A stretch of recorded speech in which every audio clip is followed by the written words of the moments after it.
औज़ुबिल्लाहिमिनश्शैतानिर्रजीम बिस्मिल्लाहिर्रहमानिर्रहीम। अस्सलाम वालेकुम व्यूअर्स, कैसे हैं आप लोग सब। उम्मीद करती हूँ आप सब खैरियत से होंगे। मैं भी ठीक हूँ, अल्लाह का शुक्र।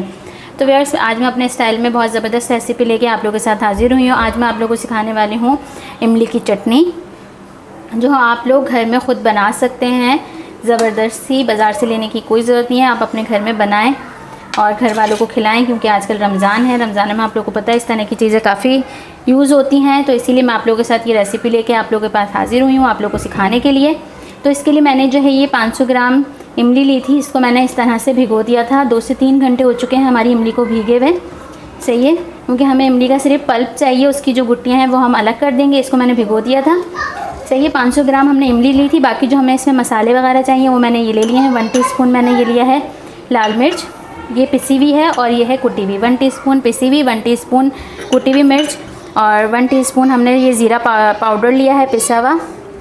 1 टीस्पून नमक लिया है, और 2 टेबलस्पून मैंने लहसुन का पेस्ट लिया है, और हाफ़ कप लिए हमने चीनी, सही है। इसके अंदर ये बस ये इतनी थोड़ी ही चीज़ों में बहुत ज़बरदस्त सी हमारी जो है बनके रेडी हो जाएगी इमली की चटनी, सही है। सबसे पहले जो है हमने अपनी इमली को जो है वो कर लेंगे, इसका पल्प जो है वो हम अलग कर लेंगे, और जो गुठलियाँ हैं वो हम अलग कर लेंगे, सही है। मैं जो है इसका इसमें डाल दूँ, इसके पल्प को हम निकाल लें सारा। उसके बाद फिर जो है मैं इसको कर लूँ, सही है। इसके अंदर से सारा पल्प हम निकाल लेंगे अच्छी तरीके से। मैं इसका जो है पल्प निकाल लूँगी, ये देखिए।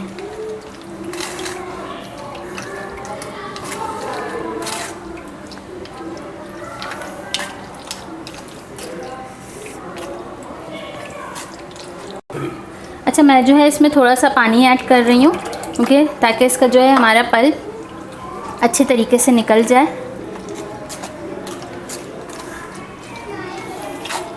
सही है। अब मैं चम्मच हटा दूँगी और मैं थोड़ा इसको हाथ से अच्छी तरह से मैश करूँगी, ताकि अच्छे तरीके से ये हो जाए।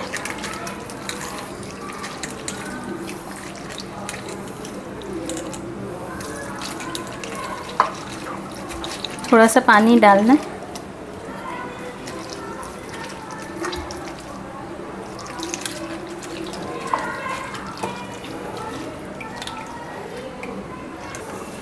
ओके, मैंने जो है ये देख सकते हैं आप, इमली का मैंने सारा इसका निकाल लिया है, और अब हम इसको जो है इमली को कर देंगे साइड। तो अब हम आ चुके हैं अपने चूल्हे की तरफ। इमली की चटनी की तैयारी अब हमने करनी है, क्योंकि इसको कुक करना है हमने। तो ये जो हमने इसका प्यूरी निकाली थी ये मैं इसमें डाल दूँगी। फ्लेम मैंने पहले ऑन कर दिया था इसके नीचे, सही है। बहुत मज़े की ज़बरदस्ती हमारी रेसिपी बनेगी। और जो व्यूअर्स मेरे चैनल पे नए हैं, काइंडली मेरे चैनल को सब्सक्राइब कर दीजिए और बेल आइकन के बटन को प्रेस कर दीजिए, ताकि मेरी वीडियो का आने वाला नोटिफिकेशन सबसे पहले आप लोगों को मिल सके। और फिर अपने फ्रेंड्स एंड फैमिली मेम्बर्स में ज़रूर शेयर करें।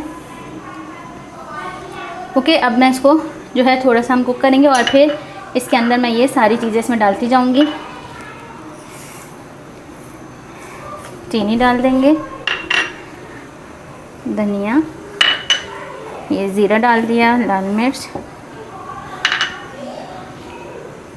नमक।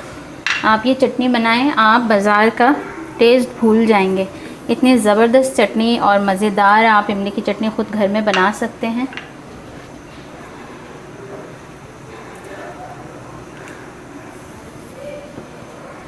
सही है। अब जो है हमारे सारे मसाले इसमें जा चुके हैं। इसको अब हमने सिर्फ कुक करना है अच्छा सा, थोड़ा सा, ताकि इसमें गाढ़ापन आ जाए। जितना भी आप लोगों को चाहिए उस हिसाब से आप इसको थोड़ा थिक कर लें, पका के अच्छे तरीके से, और मज़ेदार सी चटनी फिर आपके घर में रेडी हो जाएगी। ये देखिए व्यूअर्स, ये जो है हमारा अच्छी तरह से ये पकने पे उबाल आ रहा है इसमें। तो इस टाइम पे जो है हमने फ्लेम को बिल्कुल लो पे कर देना, और इसको हल्के चूल्हे पे आहिस्ता आहिस्ता इसको कुक होने देना है। नहीं तो आप ज़्यादा तेज़ पे करेंगे तो नीचे से ये जल ना जाए, और उससे जो है हमारी चटनी का टेस्ट ख़राब हो जाएगा। अब मैंने इस टाइम पे जो है फ्लेम को बिल्कुल लो कर दिया है, और उस टाइम इसको मैं मुसलसल चम्मच चला रही हूँ, सही है। जब तक ये अच्छी तरह से थिक नहीं हो जाएगी, आपने इसमें चम्मच चलाना नहीं रोकिएगा, नहीं तो ये नीचे लग जाएगी। ओके, तकरीबन हमें इसमें टाइम लगेगा 10 से 12 मिनट लगेंगे, और हमारी इमली की चटनी बन के रेडी हो जाएगी ज़बरदस्त सी। अब मैं मिलूँगी आपसे जब ये थोड़ी खुश्क हो जाएगी। जो है इमली की जो चटनी थी वो अच्छी तरह से देखिए खुश्क हो चुकी है, इतनी थिक हो गई है। ये देखिए इस तरह से ये थिक हो चुकी है हमारी इमली की चटनी। आपने जितनी भी इसको थिक रखना हो आप उतनी ही देर पकाएं और इसको कर लें। मुझे 15 मिनट लगे थे। 15 मिनट में हमारी जो है इमली की चटनी अच्छी तरह से थिक हो चुकी है। अब मैं इस टाइम पे इसका जो है फ्लेम बंद कर दूँगी और आप इसको किसी भी एयर टाइट कंटेनर में डाल के आराम से स्टोर कर सकते हैं। और इसका ख़्याल ये रखिएगा कि इसको जो है आप फ्रीज़र के अंदर रखिएगा। अगर आपने ज़्यादा टाइम के लिए यूज़ करना है तो इसको फ्रीज़र में रखिएगा। आपको पता है इमली जो है बहुत जल्दी से ख़राब हो जाती है, तो इसीलिए आप इसको बनाएं और फ्रीज़र के अंदर रख लें और मज़े से आप रमज़ानों में एंजॉय करें। पकौड़ों के साथ खाएं, दही बड़ों में डाल के खाएं और जो है समोसों वगैरह के साथ। तो ये है हमारी इमली की चटनी जो आज मैंने आप लोगों को सिखाई है। बाकी जो है सही है, इस तरह से आप कोई भी एयर टाइट कंटेनर लेके उसके अंदर से आप इसको जो है डाल लें। इजीली ये डल जाएगी इसमें। ये देखिए बहुत आराम से, क्योंकि ये और जो भी आप जार लें ये ध्यान रखिएगा कि वो गीला ना हो, उसमें जो है अंदर कोई पानी वगैरह ना हो। खुश्क जार लिएगा, नहीं तो जो है वो आप जो बनाएंगे चटनी वगैरह को इसको जार में भी डाल के बता दिए कि आप इस तरह से किसी भी तरह का कोई एयर टाइट कंटेंट जार लेके या कोई एयर टाइट डिश लेके आप उसके अंदर डाल सकते हैं। और ये देख सकते हैं आप हमारी चटनी का कलर कितना खूबसूरत सा आया है। तो ये थी मेरी आज की रेसिपी इमली की चटनी। सही है, खट्टी मीठी और बहुत मज़े की बनती है। तो अब मैं करती हूँ अपनी वीडियो का एंड। वीडियो पसंद आई हो तो लाइक एंड शेयर ज़रूर कर दिएगा। अपना ख्याल रखिएगा, दुआओं में याद रखिएगा। अल्लाह हाफ़िज़।